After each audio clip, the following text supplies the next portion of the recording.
The new comic for Cygame's popular content, Umamusume Pretty Derby, is generating buzz. This work is acclaimed for its entertainment value, garnering support not only from horse racing fans, but also from those unfamiliar with the sport. The spotlight is on the legendary idle horse, Oguri Cap. With such an incredible horse as its subject, this work is impossible to look away from. This time, we spoke with Masafumi Sugiura, who wrote the script for Umamusume Cinderella Gray, and Junnosuke Ito, who handled the manga's planning and composition. We delved into behind-the-scenes stories about the manga's production and learned more about the appeal of the legendary horse Oguri Cap, the inspiration for the work. This time, Oguri Cap was chosen as the protagonist motif from among many famous horses. Looking across the history of horse racing worldwide, is there another horse you'd want to depict this much? Or even on the scale of the entire history of world sports, I think it's one of those unparalleled dramas and stories. It's a complete story, isn't it? Within the framework of the umamusume content, treating this legendary horse, Oguri Cap, as a story was, in a sense, inevitable. What was the impetus for turning Oguri Cap into a manga? Getting the chance to serialize in Young Jump was fortunate. Considering Oguri Cap's active career, it's a long, dense story.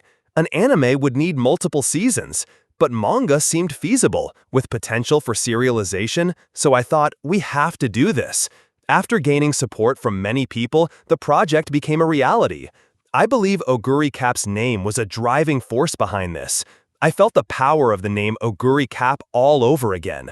Furthermore, Young Jump introduced us to Mr. Kusumi, an absolutely top-notch artist, which was incredibly reassuring. The initial setting is the regional town of Kasamamatsu. How was the research there? Kasamatsu was a great place. I went there once with Mr. Kusumi, the artist and the editor. It wasn't pretentious, and the air was delicious. Man, it was so relaxing. Also, the taxi driver knew a lot about Oguri Cap. That stuck with me. The food was especially amazing, cheap and delicious. I got totally absorbed and ate like crazy. The mayor of Kasamatsu Town has also tweeted positively about the work and Umamusume. It's so heartwarming. We're incredibly grateful. Exactly. We hope the work contributes to the horse racing world, so it's gratifying in that sense too. Horse racing fans have also commented on rediscovering the charm of Kasamatsu itself. Mr. Kusumi researched even more meticulously than we did, placing great importance on conveying the atmosphere. So, when readers express those feelings after reading the work, I believe it's a testament to Mr. Kusumi's research and artistic skill. The protagonist of this work, Oguri Cap, is a rather unique character in the Umamusume series. First, we followed Cygame's character design and expanded upon it from there. The character design Cygames originally created is packed full of Oguri Cap's charm. We aim to preserve that while fleshing her out further within the story. What meaning is conveyed in the title, Umamusume Cinderella Gray? This was an idea we all came up with together. Especially Mr. Kusumi really liked it. The idea of rising up from the provinces to the center without worrying about disadvantages at birth is truly a Cinderella story. Plus, Oguri Cap himself being a gray horse also ties in with the name Cinderella. I think it was quite a clever idea. It's the ultimate Cinderella story after all. And since that story is being portrayed through the feminine characters of Umamusume, the title Cinderella became a word we really wanted to incorporate to represent this work. Gray refers to Oguri Cap's own coat color, but it also plays on the nickname of his grandfather, native dancer, Gray Phantom. Oguri Cap himself is even said to have inherited traits from native dancer through... When creating characters based on real racehorses, what approaches do you take? Horses don't actually talk, but I try to put myself in their position and think about what they might be thinking or feeling. During discussions with Mr. Ito, we often ask, do you think Oguri was really thinking about those things at that time? We place great importance on period authenticity. We carefully consider how fans of the time viewed Oguri Cap, how his camp thought about him. Since Oguri Cap speaks in this work, we want to convey the atmosphere of that era through his dialogue. It seems quite challenging to depict the story of a character, racehorse, with such well-known racing records. True. Oguri Cap's story and legend are readily available if you research them. Precisely because of that, I believe we can add value to the existing narrative by crafting a story that skillfully captures the atmosphere of the time. If we stay confident in that and keep it as our core focus, I don't think we'll disappoint readers. I want them to experience reading it as if Oguri Cap were alive right now, feeling what it was like back then. What impresses me most about talking with Ito-san is how meticulously he considers the atmosphere of that era. He can tell you, back then, it was like this, which makes him incredibly reliable. His knowledge is as if he were an active, die-hard horse racing fan back then. I've loved horse racing since childhood. I even wrote my elementary school book report on Oguri Cap. Books about Oguri Cap and racing back then still carried the atmosphere of that era, and I think that's what makes them feel alive today. I see. Bringing that era's atmosphere back to life today is truly meaningful. One of the reasons I wanted to work with Young Jump is because of the existence of the famous manga Kingdom, which is currently very popular and depicts Chinese history. Everyone knows that one of the characters, Sei, becomes the first emperor, after all.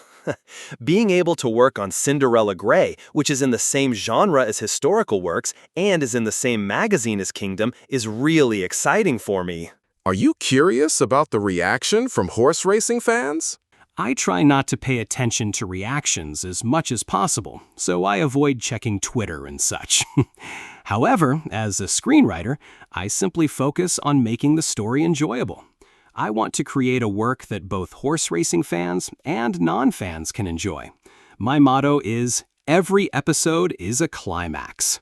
I believe that the existence of Oguri Cap is something that even people who don't know about horse racing are drawn to.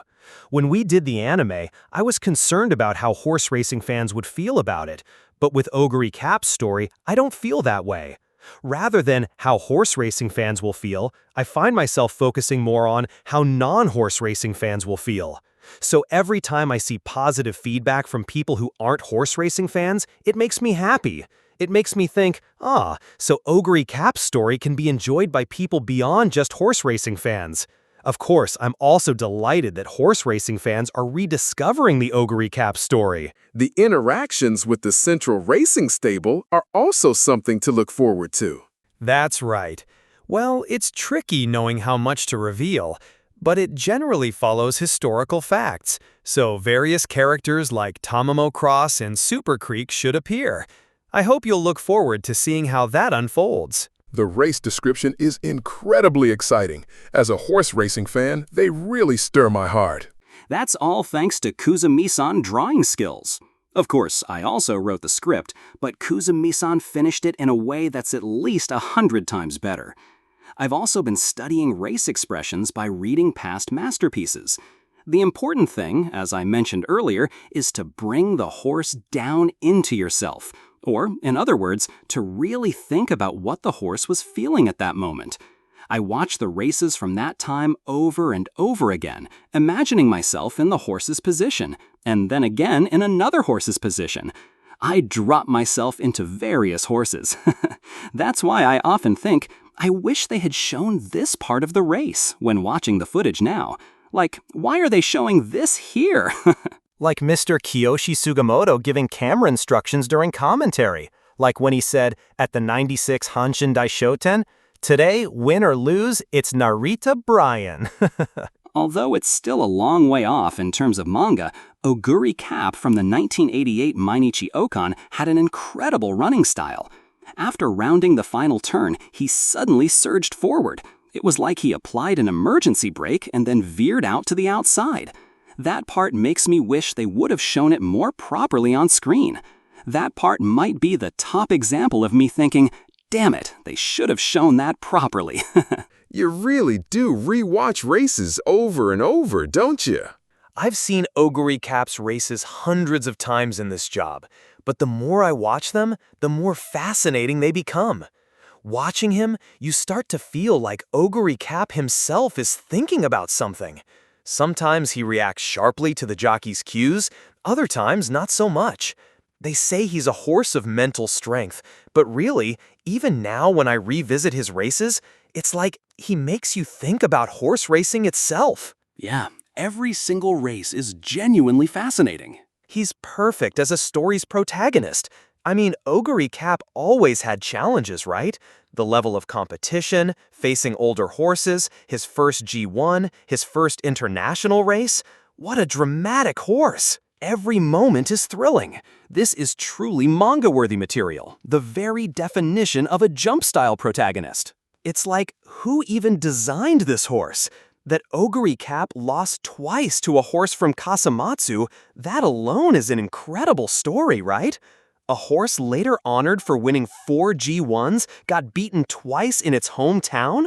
Even as a kid, when I heard that story, I was like, huh. What is the appeal of regional horse racing, starting with Kasamatsu? The environment surrounding regional horse racing has probably changed a lot from Oguri Cap's active days to now. I wouldn't say one is better than the other, but it's remarkable that there were times when horses like Oguri Cap, Raiden Leader, Legend Hunter, and Fujino Tenbei competed.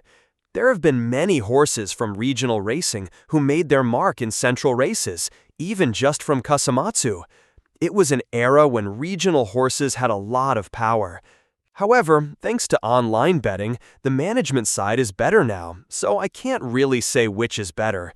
Personally, I quite like the era of regional racing, which was sometimes harsh but full of dreams.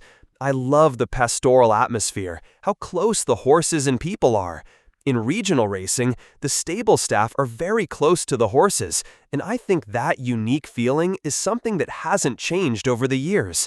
I believe that charm of regional horse racing is something special and enduring. Speaking of candidates for modern star horses or idol horses, which horses come to mind? Contrail, right?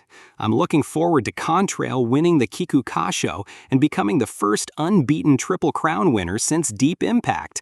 I know saying something so cliché might make me sound a bit corny. The star quality of horses like Oguri Cap in their era and the star quality since Deep Impact emerged are starkly contrasting, aren't they? I think Contrail is a Deep Impact type star horse too. Strong, unbeatable. It's hard not to feel a sense of generational change compared to the era where horses that lost were the ones loved. It really is quite different, isn't it? Oguri Cap had 22 wins in 32 races, meaning he lost 10 times. That's just the nature of today's idol horses, I suppose. It's not that it's bad. I accept it as a result of horse racing becoming more refined. Well, saying I accept it might give away my true feelings. Of course, I think today's star horses have plenty of charm too. But the kind of idol horse that delivers the kind of drama Oguri Cap did, they just don't come along that often anymore.